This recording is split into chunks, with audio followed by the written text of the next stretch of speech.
नृग राजा की कथा सुनाई है कि दान का क्या महत्व है। दान तो जरूर करें लेकिन मन में अभिमान कभी ना आए। एक राजा थे जिन्होंने बहुत गौओं का दान किया लेकिन मन में अभिमान आ गया। संतों ने श्राप दिया, बोले राजन तुम दान तो किए लेकिन तुम्हारी बुद्धि गिरगिट के जैसी है, जाओ तुम गिरगिट बन जाओ। नृग राजा की कथा सुनाई है। पौंड्रक का उद्धार हुआ है, भगवान ने कथा सुनाई।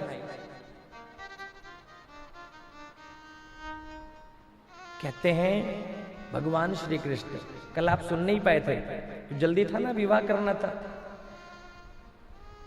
तो बाराती सज सज के आ गए थे महाराज सब। फिर बारात आ जाए फिर रुका नहीं जाता जल्दी। आहा, तो भगवान श्री कृष्ण कंस को मार डाले। कंस को मार दिया और कंस को मारने के बाद में विद्या अध्ययन करने के लिए गए। विद्या अध्ययन करके लौट करके आए और जब से विद्या अध्ययन करके लौट करके आए हैं मथुरा में रहते हैं। और मथुरा में हैं, जब से मथुरा में आए हैं भगवान श्री कृष्ण किसी से बात नहीं करते। शिवरंजनी में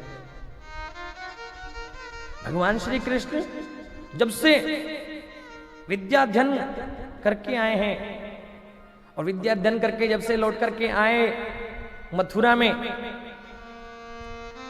तब से बड़े शांत रहते हैं, किसी से कुछ बात नहीं करते हैं, बड़े उदास रहते हैं। एक दिन माता देवकी ने सोचा कि मेरे कृष्ण को जन्म भयो, मैं अपने कृष्ण को दूध भी ना पिला सकी। अरे महाराज प्रभु, हे वसुदेव जी, आप इसे गोकुल में छोड़ करके आ गए और लाला आया, कंस को मारा, ये विद्या अध्ययन करने के लिए चला गया। और लेकिन जब से लाला विद्या अध्ययन करके आया है तब से बड़ा उदास रहता है, किसी से बात नहीं करता। मैं आज अपने कृष्ण को अपने हाथों से भोजन कराऊंगी। माता देवकी ने अपने हाथों से भोजन बनाया, 56 भोग बनाया है। फिर माता देवकी को ध्यान आया, अरे मेरे लाला को तो माखन मिश्री बड़ा पसंद है। एक कटोरी में माखन मिश्री भी रख लिया। सोने की थाली में भोजन लगा करके माता देवकी भगवान कृष्ण के पास में गई। जैसे ही कृष्ण के शिविर में प्रवेश किया, थाली को ले जाकर के रखा, कृष्ण भोजन करो।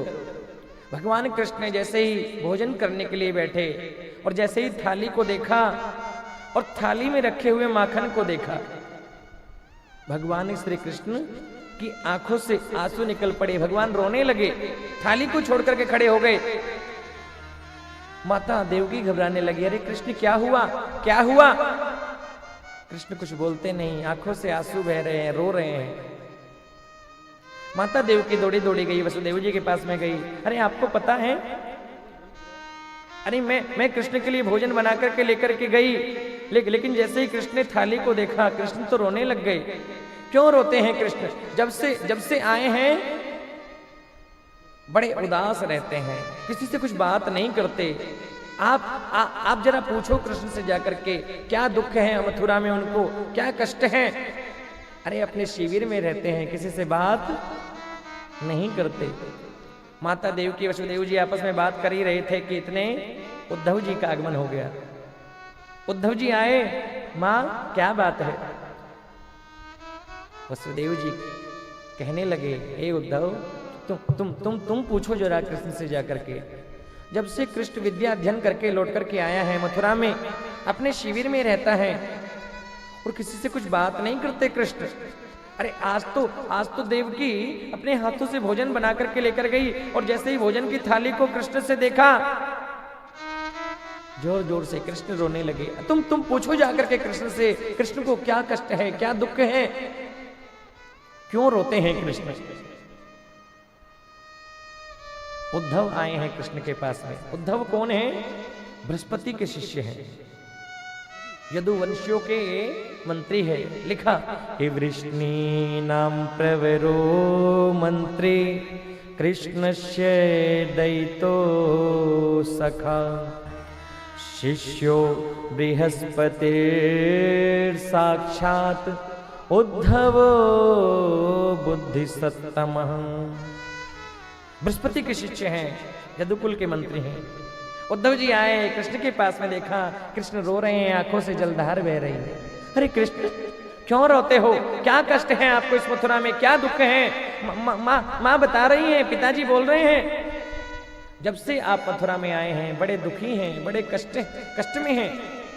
क्या कष्ट है आपको, क्यों दुखी होते हैं? और आज तो माता अपने हाथों से भोजन बना करके लेकर के आई, जैसे तुमने थाली को देखा तुम तो फूट फूट करके रोने लगे। क्या दुख है, क्या कष्ट है, मुझे बताओ। अरे यदुकुल का मंत्री, ना समझ करके बताओ, अपना मित्र समझ करके मुझे बताओ, मैं आपके दुख को दूर करने का प्रयत्न करूंगा। जैसे ही कृष्ण से सुना, कहने लगे, हे उद्धव, इस मथुरा में कोई कमी नहीं है, लेकिन जब जब मैं याद करता हूं उन ब्रजवासियों की, आज मैया भोजन की थाली लेकर के आई, माखन मिश्री को मैंने देखा, जैसे ही माखन मिश्री को देखा मुझे याद आ गई मैया यशोदा की, मुझे याद आ गई मेरी यशोदा मैया की, मुझे याद आ गई गोपियों की। अरे मैं मथुरा में आया और 2 दिन का उनको बोल करके आया कि मैं 2 दिन में लौट करके आ जाऊंगा। अरे मुझे नहीं जाना था बरसों, तो मैं क्यों 2 दिन का नाम लेकर के आया? मुझे मथुरा में कोई कष्ट नहीं, लेकिन जब जब मुझे याद आती है मेरे वृंदावन की, तो मैं अपने आप को रोक नहीं पाता। भगवान कृष्ण कहते हैं, उद्धव, इस मथुरा में कोई कमी नहीं, यह मथुरा कंचन की नगरी, सोने की नगरी है। मणिमुक्ता जेहि माही, लेकिन जब ही सुरत आवई मोहि ब्रज की, जब जब जब जब मुझे याद आती है ब्रज की, जब जब मुझे गोपियों की याद आती है, माता यशोदा की याद आती है, तो मैं अपने आप को रोक नहीं पाता। आज मैंने माखन मिश्री थाली में रखे देखा, मैया की याद आ गई। अरे वो बूढ़ी मैया मेरे रथ के पीछे पीछे दौड़ी आई, और मैंने बोल दिया कि मैया परसों आ जाऊंगा, परसों आगमिष्यामि। अरे मुझे नहीं जाना था बरसों, तो मैं परसों का नाम क्यों लेकर के आया? मैं चाहता हूं उद्धव, एक बार तुम जाओ वृंदावन, जाकर के माता यशोदा को मेरा प्रणाम कहना, ग्वाल बाल मेरे सखाओं को, गोपियों को, नंद बाबा को, सबको मेरा प्रणाम करना, वंदन करना। तुम जाकर के देख करके आओ कि सब कैसे हैं। उद्धव कहने लगा, अरे कृष्ण, उन ब्रजवासियों को, उन ग्वाल बालाओं को, उन गोपियों को समझाने के लिए जाऊं तो मैं, अरे वो अनपढ़ लोग, वो अनपढ़ ग्वाल बाल गोपियां क्या मेरी भाषा को समझ पाएंगे? मैं बृहस्पति का शिष्य, यदुकुल का मंत्री, अरे चलते चलते वेदों का निरूपण करता हूं मैं, क्या वो अनपढ़ लोग मेरी भाषा को समझेंगे? तुम बोलते हो तो मैं जाने के लिए मना नहीं करूंगा, मैं जाऊंगा, लेकिन कृष्ण मैं 1 घंटे से ज्यादा ब्रज में रुक नहीं पाऊंगा। तुम्हारा प्रणाम करके, तुम्हारा संदेश सुना करके तुरंत आने की चेष्टा करूंगा। भगवान कृष्ण कहने लगे, अरे उद्धव, एक बार तू जा तो सही, ये तो समय बताएगा, तू 1 घंटे में आता है कि 6 महीने में भी लौट करके नहीं आता। उद्धव जाने के लिए तैयार हुए, कृष्ण ने रोका, बोले रुको, बोले मेरा मोर मुकुट लेकर के जाना, मेरी काली कमरिया को लेकर के जाना। अरे ब्रजवासी तो उसी से ही बात करते हैं जिसका मेरा मुझसे संबंध है। तुम मेरा मोर मुकुट लेकर के जाओगे, काली कमरिया को लेकर के जाओगे, हो सकता है वो तुमसे बात करेंगे। उद्धव चले हैं, रथ लगाया, प्रातःकाल हुआ और जा रहे हैं कि संदेश सुना कर के आऊंगा। सुखदेव जी कहते हैं, परीक्षित, छोटे छोटे ग्वाल बाल भगवान कृष्ण के सखा प्रातः काल होते ही आकर के मथुरा से आने वाले मार्ग पर बैठ जाते हैं। छोटे छोटे ग्वाल बाल भगवान कृष्ण के सखा रोज प्रातःकाल होता है आकर के मथुरा से आने वाले मार्ग पर बैठ जाते हैं और रोज प्रतीक्षा करते हैं कि आज भी लाला आवतो होएगो, आज कृष्ण आवतो होएगो, आज आज आज केशव आवतो होएगो। रोज प्रतीक्षा करते हैं और पूरा दिन प्रतीक्षा करते हैं और जब शाम संध्या होने तक कृष्ण लौट करके नहीं आते, जाकर के बोल देते हैं मैया यशोदा से कि मैया अरे आज भी ना आयो तेरो लाला। रात्रि होती है, सो जाते हैं, विधाता से प्रार्थना करते हैं हे विधाता रात्रि जल्दी बीत जाए और प्रातःकाल होगा, हम जाकर के दोबारा प्रतीक्षा करेंगे। आज छोटे छोटे ग्वाल बाल आकर के मथुरा के राजमार्ग पर बैठे हैं, भगवान कृष्ण के सखा बैठे हैं। आज बैठे उन्होंने देखा प्रातःकाल हुआ, एक रथ मथुरा की तरफ से आ रहा है। एक रथ को आते हुए देखा, जैसे ही रथ को आते हुए देखा उन ग्वाल वालों को लगा कि कृष्ण आ गया। सभी ग्वाल वाल सभी सखा दौड़ पड़े हैं, अरे कृष्ण आ गया, अरे केशव आ गया, अरे अरे अरे अरे हमारा सखा आ गया, अरे लाला आ गया। दौड़ पड़े हैं कृष्ण से मिलने के लिए।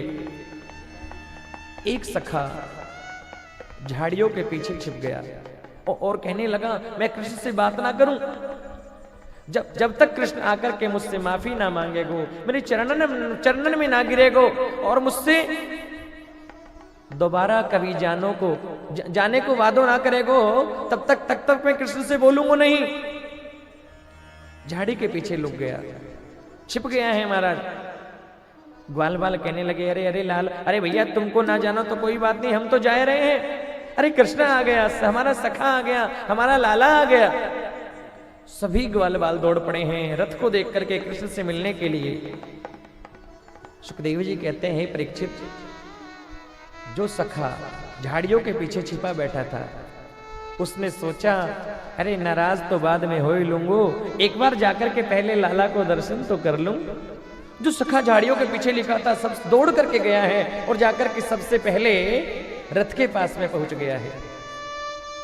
और जैसे ही रथ के पास में सब सखा पहुंचे, रथ नजदीक आया तो देखा रथ में कृष्ण तो है ही नहीं। उद्धव ने प्रणाम किया, प्रणाम, मैं उद्धव बृहस्पति का शिष्य, यदुकुल का मंत्री, भगवान श्री कृष्ण ने भेजा है मुझे। आप मुझे बता सकते हो माता यशोदा का महल, अरे नंद बाबा का महल मुझे आप बता सकते हो? मुझे कृष्ण से भेजा है और मुझे माता यशोदा का दर्शन करना है, नंद बाबा को भी प्रणाम करना है, गोपियों को भी समाचार सुनाना है। क्या आप मुझे नंद बाबा का महल बता सकते हो? मैं उद्धव मथुरा से। जैसे ही ग्वाल वालों ने सुना,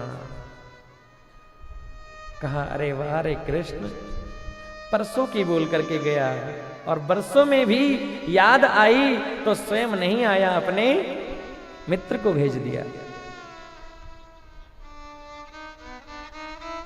उद्धव से कहा है उद्धव, जब से कृष्ण इस वृंदावन को छोड़ करके गया है तब से नंद बाबा के, माता यशोदा के महल का रास्ता बिल्कुल सीधा हो गया है।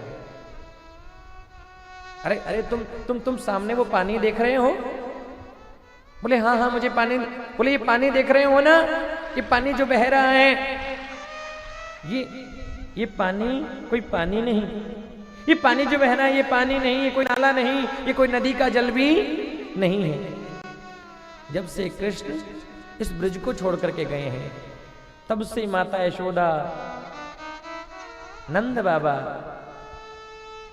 अनेक गोपियां, लाखों गौवे बछड़े प्रातःकाल आ जाते हैं नंद बाबा के महल के पास में और पूरा दिन कृष्ण की प्रतीक्षा करते हैं और उनकी याद में अश्रु बिंदु निकलते रहते हैं, उनकी याद में रोते रहते हैं। अरे ये कोई नदी नहीं, ये कोई पानी नहीं, ये कोई नाले का जल नहीं, ये जो पानी बह रहा है ये सब उनकी आंखों के अश्रु के बिंदुओं का पनारा ही बह रहा है। जैसे ही उद्धव ने सुना, उद्धव सोचने लगा मैं कहां आ गया, ये वो नहीं है जो मैंने सोचा था।